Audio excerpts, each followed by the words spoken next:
Na ako'y unom ka bukitlog dinhi ako lang sa ni siyang lungagon unya ato aning mas palamiun pa unya. Ug samtang naglungag ta sa mga itlog ato nang hiwaon ang ato ang atsal, sibuyas ug ang carrot.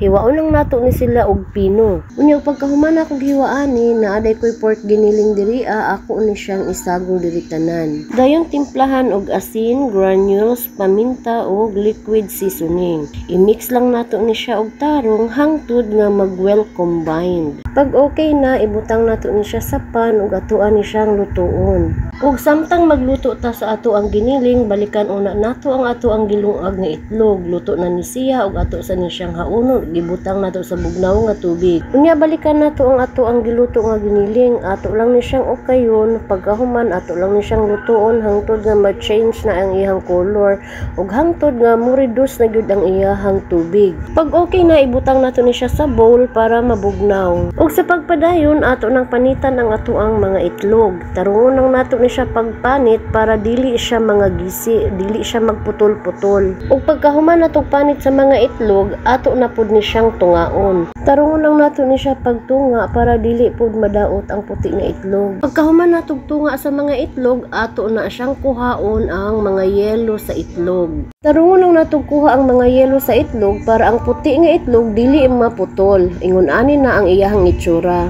Pagkahuman natong kuha sa mga yelo sa itlog, ato lang ni siyang dugmokon hangtod nga maingon ani na ang iyahang itsura. Pagkahuman ato ni siyang ibutang sa ato ang giniling. Dayon mix it well hangtod nga mag-well combined. Unya magamit ako diri og isa ka buk itlog, ako lang ni siyang batilon og tarong. Pag okay na, mag-assemble na dayon ta sa ato ang mixture.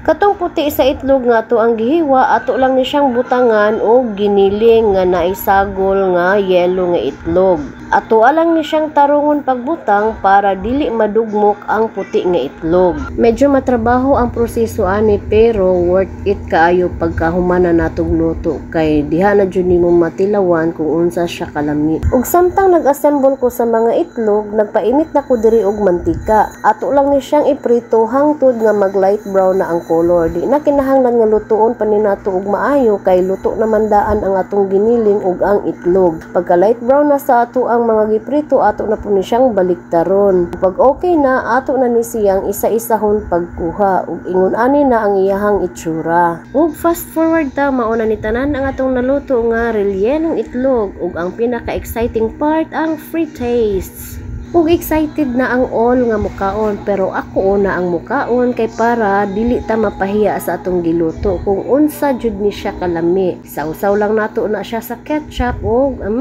lami na kaayo na siya. Sulayin ninyo ni guys, lami jud siya, promise, wa char. Medyo matrabaho lang jud ni siya nga recipe pero worth it ang imuhang hago ani. Lami kay siya, promise. Ug kana lang, salamat sa pagtan-aw. Bye-bye.